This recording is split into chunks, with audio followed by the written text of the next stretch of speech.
sama-sama tayong magiging saksi! Nagbuga ng halos 10,000 tonelada ng sulfur dioxide ang Mount Canlaon. Ayon po sa PHIVOLCS, ito na ang pinakamataas na sulfur dioxide emission ng bulkan mula nang simulan ang instrumental gas monitoring. May mga naiulat na ring amoy ng asupre sa ilang bahagi ng Bagos City, La Carlota at Canlaon City. Simula alas 8:30 kagabi, nagtala ang bulkang Canlaon ng halos 300 volcano-tectonic earthquakes at muling nagpaalala ang PHIVOLCS na maging alerto at huwag pumasok sa loob ng 4-kilometer permanent danger zone. Nananatili sa alert level 2 ang bulkan pero posible raw humantong ang kasalukuyang seismic activity sa eruptive unrest at pagtaas ng alert level. May Chinese na pangalan at sinasabing boss ng mga pogo ang tumulong umano kay Alice Guo para makatakas sa Pilipinas. Ayon po yan sa ilang senador. At ang NBI naman, tukoy na raw ang ilang negosyante at local official na tumulong din daw sa dismissed mayor. Saksi, si Salima Refran.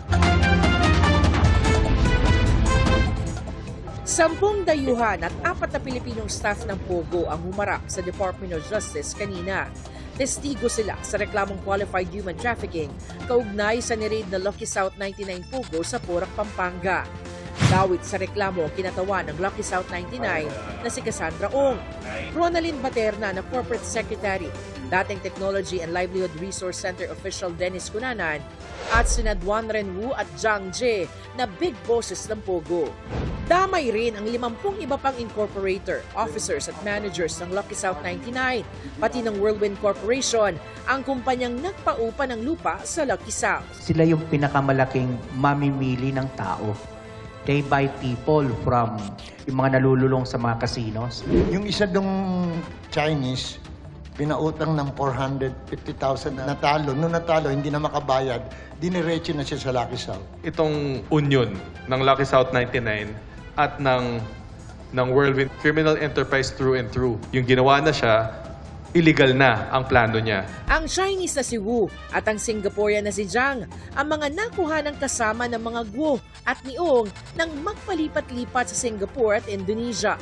Wala sa reklamong ito si Alice Guo, pero di sinasantabi ng mga otoridad ang posibilidad na mapasama siya sa iba pang reklamo kaugnay ng Lucky South 99. Dinala rin sa DOJ ang 32 kahon ng mga dokumento na dagdag sa ebidensya sa reklamong money laundering laban kay Guo. Bukod sa 87 counts sa money laundering, nahaharap rin si Guo sa mga reklamong qualified human trafficking at tax evasion dito sa Department of Justice. Iba pa yan sa mga kasong kinakaharap sa Tarlac RTC, Manila RTC at sa Comelec. Nasa PNP Custodial Center pa rin si Guo. Binisita siya ng kanyang abogado. Yung kay Alice Guo naman, kinumusta ko po siya kahapon. Personal ko din po siyang nakausap bago po siya tumulak po papuntang Senate. Nakakatulog naman po siya, nakapag-adjust na rin po siya. Hanggang makabalik po siya ng mga around 3:55 kahapon galing sa Senate, wala na po daw dumalaw. Pumayag ang Tarlac RTC Branch 109 na dalhin sa Senado si Guo kung kailangan siyang humarap sa mga susunod na pagdinig. Kasunod ng pagharap niya sa Senado kahapon, may mga panibagong tanong na umusbong. Isa na rito, sino ang tumulong sa kanya na makaalis sa Pilipinas? May isinulat si Guo na pangalan sa kapirasong papel sa pagdinig kahapon. Why did he or she felicitate your escape? Baka nagigilty na rin po siya. Isa na nangyayari po ngayon sa akin. Ito bang pangalan na sinulat mo sa papel? Ito ba nagtangka sa buhay mo to? Ito ba nagtatangka sa buhay mo? Yeah, nung huli po, hindi po siya exactly, pero meron din po ako nabalitaan. Ano yung mga narinig mo? Send, I refuse to answer po for my safety po. Hindi isinapubliko ang pangalan. Pero ayon kay Senadora Risa Ontiveros na chair ng komite, nabanggit na ang taong ito sa mga naunang pagdinig. Chinese name, hindi ako sure, baka magkamali ako. Pero ilang pangalan, sir, ang sinulat? Isa lang. He is a Chinese national and allegedly, based from the reports that I have received, he fled the country and he is now in Taiwan. I heard that he is the boss of all the bosses of Pogo. Tingin ng mga senador, may kasabwat na Pinoy si Guo sa pag-alis sa bansa. Tinanong ang PCG kanina sa budget hearing, bakit hindi na-intercept ang yating sinakyan ni Guo? In our existing memorandum circular on pre-departure inspection, vessels which are non-common carrier, we are now revising the circular, Your Honor, so the Coast Guard will have role in the enforcement in this kind of vessels, Your Honor. You could have done that even before. It is. Why do we need an Alice Go incident before we can anticipate such a scenario and then cover it?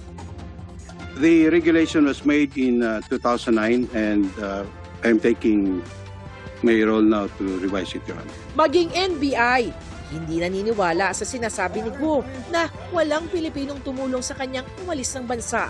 Tukoy na raw ng NBI ang ilan sa mga taong tumulong kay Guo. Nung pumutok na ito na connected siya sa Pogo, marami nang umaasi sa kanya, tinutulungan siya, nag-a-advise sa kanya, whatever. Hanggang sa yung tumakas siya, marami, private and public official, tinutulungan siya. Minomonitor din ng NBI ang sinasabing body double ni Alice Guo na posible raw ginawang decoy ni Guo para makaiwas sa huli. Mismong si Guo ang kumumpirmang tao niya ito nang tanungin ng NBI sa Indonesia. Ano po? Saan po yan? Tao po yan. Lahat ng tao po halos long hair. Kamukha niyo, ma'am. Kamukha niyo po niya. Slimmer version. During hinahanap namin si Alice Guo, yan ang rabbit namin. Yan ang rabbit. Ang ibig sabihin po ng rabbit, yan yung susundan mo para makuha mo yung principal. So, minomonitor namin yung babae na yan.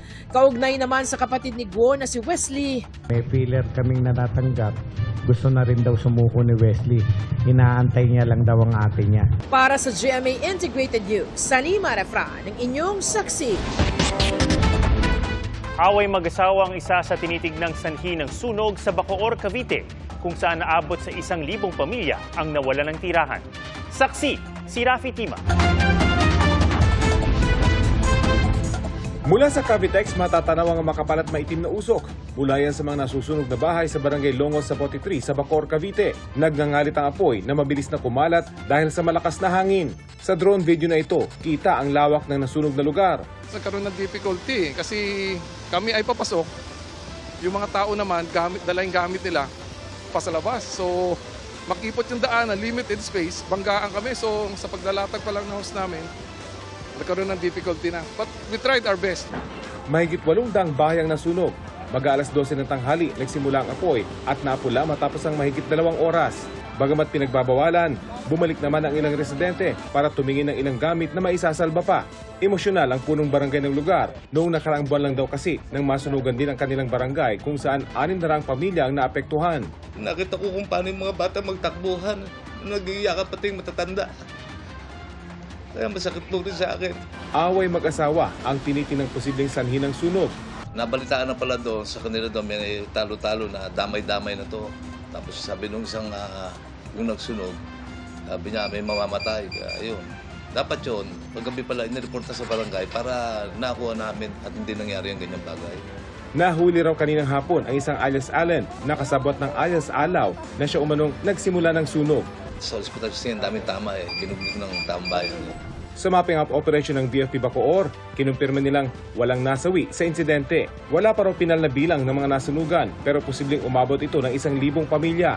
Thank God naman po kahit papaano nakaligtas po kaming lahat. Wala pong nasawi, wala pong nasaktan. Lahat lang po ng gamit. Yun lang po yung nasunog eh. Hindi nga po namin po alam kung saan po kami magkakaroon ng tirahan sa ngayon.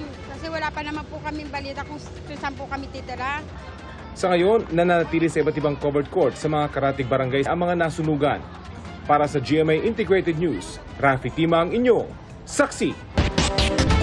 Mananatili sa PNP Custodial Center si Pastor Apollo Kibuloy at 4 pang akusado sa kabila ng court order na ilipat sila sa BJMP facility. Nagpaliwanag kaugnay nito ang PNP pati ang dahilan kung bakit nakatakip ang mukha ni Kibuloy nang iharap sa media kahapon. Saksi, si June Veneracion. Ito ang mga opisyal na mugshot ni na Pastor Apollo Kibuloy at 4 na kapwa niya akusado. Pinost ang mga ito online ni Interior Secretary Benhur Abalos na may caption na "No one is above the law." Malinaw ang mga mukha at kumpletong pangalan, di gaya ng mga inilabas ng PNP kahapon. Yun po yung polisiya po ng PNP bilang pagsunod na rin po sa advisory and guidance po ng Commission on Human Rights na we should not be exposing po yung kanilang pagkakakilanlan. Nang ipresenta rin si Kibuloy kahapon sa media, nakatakip ang kanilang mga muka at halos hindi na makilala. Because of the request ng lawyers at saka ng individual, but we really cannot force them na ipakita yung kanilang mukha. I can assure you, itataya ko po yung serbisyo ko na sila po yun. Sa post ng abogado ni Kibuloy, nabanggit ang paglabag umano sa naging kasunduan sa pagsuko ng pastor, bagamat hindi malinaw kung ano ito eksakto. Binanggit din sa parehong post ang salitang mugshot. Ang Quezon City RTC Branch 106, iniutos na ilipat sina Kibuloy at mga kapwa-akusado ng child and sexual abuse sa BJMP facility mula sa PNP Custodial Center. Pero sabi ng PNP, mananatili ang 5 sa Custodial Center bilang pagsunod sa utos naman ng Pasig RTC Branch 159 kung saan may kaso silang qualified human trafficking na hindi pwedeng piyansahan. So we don't want to run the risk na ilipat po sila doon po sa QC po tapos mag-bail po sila at wala na pong control po doon yung PNP. We just have to really harmonize po itong mga court orders po na ito. Personal daw na dinalaw ng PNP spokesperson si Kibuloy kanina. Sabi naman niya, nag-a-adjust, siyempre bagong environment, but according to him, nakapagpahinga naman po siya at medyo mainit lang daw, but meron naman pong electric fan doon. Sabay sa Biyernes ang arraignment ni Kibuloy via video conference sa Quezon City RTC at sa Pasig RTC kung saan personal silang pinapapunta. Nag-uusap na raw ang PNP at DOJ para ayusin ang schedule. Ang Davao Regional Police naman, naghahanda raw sakaling ipatawag sila ng korte kaugnay ng mga kaso ni Kibuloy o kaugnay ng mga reklamong ihahain umano laban sa mga pulis ng Kingdom of Jesus Christ. Posible ring magsampal ng reklamo ang Regional Police laban sa KOJC. Sa ngayon, na pinag-aaralan na ng Regional Legal Office namin kung anong mga kaso ang pwede nating isampa against the KOJC. Sinusubukan pa namin makuha ang panig ng KOJC tungkol dito. Ang Davao City Council naman, nagpasa ng resolusyon para manawagan sa DILG na imbestigahan ang mga paglabag umano ng pulisya sa constitutional rights ng mga miyembro ng KOJC. Wala pang pahayag tungkol dito ang DILG at Regional Police Director. Para sa GMA Integrated News, June Veneracion ang inyong saksi.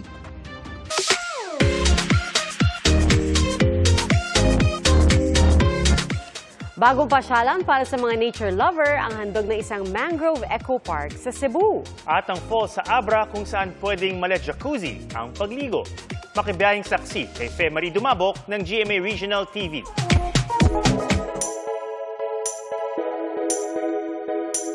Hagdan-hagdang palayan, but minus the palay. Tara na sa Tineg Abra at silipin ang kanilang Kaparkan Falls. Sa gitna ng gubat, jacuzzi feels ang hatid ng malamig at crystal clear na tubig na umaagos sa bawat baitang ng rock formation. Perfect for a well-deserved and relaxing vacay. Pwedeng marating ang lugar gamit ang habal-habal o motorsiklo mula sa town proper ng Tineg. Pwede rin mag-hike for the exercise. At wala ring bayad ang pamamasyal. Kailangan lang daw makipag-ugnayan sa lokal na pamahalaan. On to our next nature trip sa Danao City, Cebu. Dagdag sa options para sa travel bucket list ang bagong bukas na 1,000 Mangrove Forest Eco Park. Pagpasok pa lang sa Eco Park, masasayang ngiti ng locals ang sasalubong sa iyo. August 28, binuksan sa publiko ang 74-hectare park kung saan mahigit 20 species ng bakawan ang masasaksihan. Kini siyang si Sobium, ilaning gikaon dinhi sa taga-Tausan. Pinagi sa pagbutang o kanang vinegar, salt o spices. Unya, mausa ni ilang gisagol sa ilang tinola, mga isda o sa mga kinhason. May 6 na trail na pwedeng subukan. Libre pa ang entrance fee. Libre rin ang kayaking. Pero nasa 150 to 200 pesos ang bayad kung gagamit ng bangka sa pag-iikot. Kawala siya sa stress.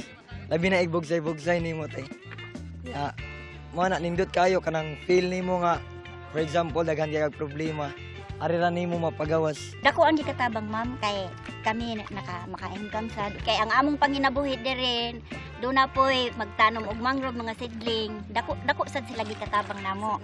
Yaw bayran ang seedling og 7 pesos.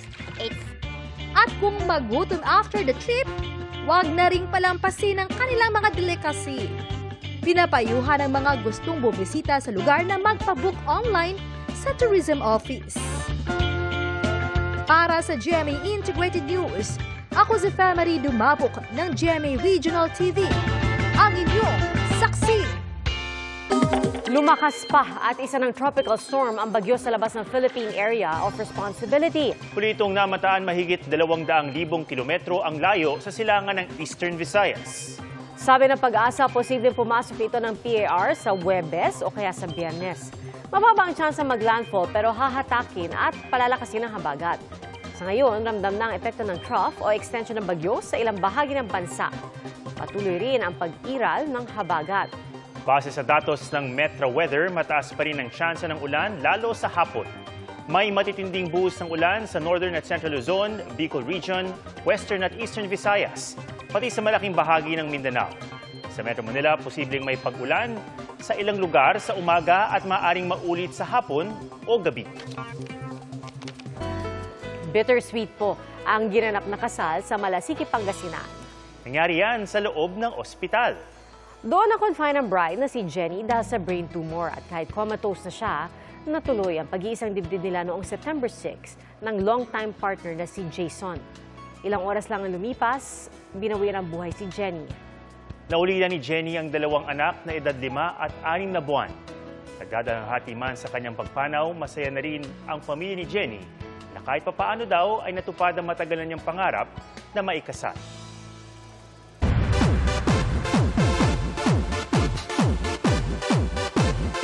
Good for you, Olivia Rodrigo fans! Tuloy na ang kanyang concert sa Pilipinas. Sabi ng Phil-Am hitmaker sa kanyang post, excited na siyang bumisita sa Pilipinas para sa special silver show ng Guts Tour sa susunod na buwan. For good cause ang concert dahil lahat ng kita nito mapupunta sa kanyang foundation na Fund for Good. Good news din ang presyo ng tickets na tinawag ng ilan na presyong kababayan. Hindi nga lang daw ito concert kundi homecoming din.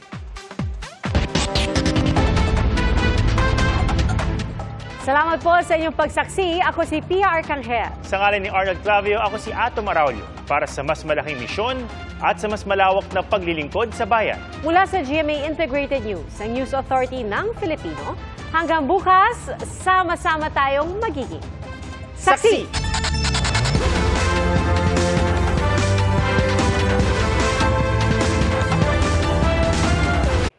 Mga kapuso, sama-sama tayong maging saksi! Mag-subscribe sa GMA Integrated News sa YouTube at para sa mga kapuso abroad, samahan niyo kami sa GMA Pinoy TV at sa www.gmanews.tv.